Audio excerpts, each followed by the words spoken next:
हाँ जी अस्सलाम वालेकुम, की हाल है मैं चाचे दे ठीक हो ना। शुरू करते हैं जनाब आज का व्लॉग। टाइम हो गया 11:57 ते करना तो सवेरे तो ही आई, लेकिन बड़ी परेशानी बनी आई। परेशानी ये आई वह जो मोबाइल आंदा ही ना, कल मैं वीडियो चाड़ी आई मैं ले लिया आई फोन तो 73 का लिया तो चंगा लिया तो सरगो दियो लेना चाहिए तो ये वो सारा कुछ। पर जिसे मैं आज सुबह शूट करन लगा ना, वो तो जिस आइडिया कंप्लीट करके चेक करन लगा तो जनाब एक स्पीकर भी वह खराब है तो उतले पासों ये लगता जिवें ओपन भी आई या नहीं खुले भी कदे वो पानी पिया ही या कोई भी ऐसा मसला बनया जिसकी वजह तो खुलिया। तो अज असीं चले जनाब सरकोते ओहदे कोल ही उन्होंने बजने इंज क्यों कि गरीब के बंदे आसना गरीब से बंदे आई उन चार आने ले लवे आई असीं पता नहीं कित्थों कट्ठे करके मोबाइल लिया तो तुसां दा ला लिया। आज उहदे नाल गल करदे आ ते तुसां नाल ही बनिया रहना। और किवें करके आ दिन भाई इतने चिरे बाद चोर फदिया तो वह भी पौली निकलिया। बस आगे आई थोड़ी मोबाइल ले ही नहीं, जे लै बैठे आई फोन कैमरे वास्ते रिजल्ट वास्ते तो दा ला लिया ने, क्योंकि पाकिस्तान है सीधे विच दा ते आम जी गल लगते रहते हैं। तो चले वो वापस करन, जो मान गया तो भी ठीक है, ना मान गया तो फिर वो तरला कर सा, क्योंकि तरले नाल ही काम होंदा है। उही डाढे पाकिस्तान में सारे बंदे डाढे ने ते इंज ना करके जने गड्डी बंद कर छड़ी टोरन लगे तो ठीक है। हुण अगली मुलाकात सीधी ट्रस्ट प्लाजा ही होगी, क्योंकि रस्ता अगे ही जो अगले का व्लॉग बनाया सारा हर बंदे नहीं पता है। क्योंकि अज मेरा मूड भी नहीं ना करता, मेरा दिल करता फिर रोने थे पर तो चल गल करते हैं ट्रस्ट प्लाजा मोबाइल वाला की आता वापस करता या नहीं करता, फिर अगली गल तुहाडे नाल शेयर करा दे ठीक है। तो दुआ करे वापस कर ही लवे। हाँ जी तो चाचे दे सालम इंटरचेंज तो चढ़ के तो पुली तो थले लत्थिया तो बड़ा ज्यादा रश है।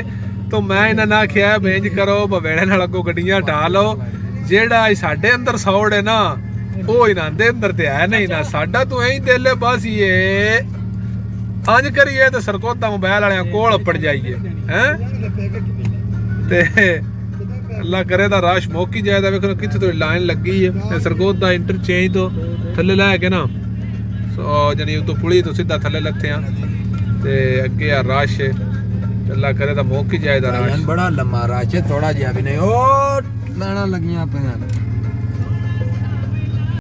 हाँ जी तो जने वो ट्रस्ट प्लाजा में गए आई तो उन्होंने आख्या मोबाइल चेंज करना है तो असीं वीडियो बनानी है, लेकिन उन्होंने वीडियो नहीं बनाने दी, अलाउ नहीं की। तो उन्हें काफ़ी ज़्यादा भेड़ यानी भेड़ नहीं बनाया, लेकिन उन्हें ज़्यादा उन्हें आख्या सान भी कोई 4-5 हज़ार दे जाओ तो बाकी तुसीं अपने पैसे लै जाओ तो ठीक है।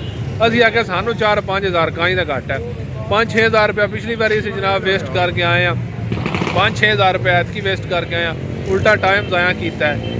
तो तुसीं विचों पैसे काहीं दे लैणे वो 73 हज़ार का तुहानूं दस्सिया आई, सॉरी 76 हज़ार का मोबाइल दस्सिया आई, जिन्हां विचों उन्हां रुपया 1000-2000 रुपया रख लिया, दूजे पैसे उन्हें रिटर्न कर छड़े ने ते वीडियो कोई नहीं बना दी तां नहीं बनाई। थोड़ा उथों निकल के आए हैं, थोड़ा इत्थे चले हैं, कोई 1-2 चीज़ां लईयां ने ते अग वीडियो बनाने लगे हैं। तो मैं क्यों अपने दोस्तों ने दस छड़ीए ते असीं जनाब निक्के वास्ते लैणे ने बूट ते इत्थे लाहौर शूज़ सुनिया उत्थे जाल के ते इंशाअल्लाह बूट लैने ते तुहानूं विखाने ते फिर निकलने मामू होरी हाथ पे लाते ने दाने। हाँ जी तो जने वो कंपनी बाग के नाल टुरे जाने वो साडा जनाब बाबे कैद आज़म दी तस्वीर है, बड़ी वड्डी बनी है पर इतों दिस नहीं सकती। नाल ही जहाज़ आई जेड़ा बहुत पहला डिग्गा आई तो हूँ इतों सीधा जनाब मेन रोड पर जा रहे हैं लाहौर शूज़ वाल।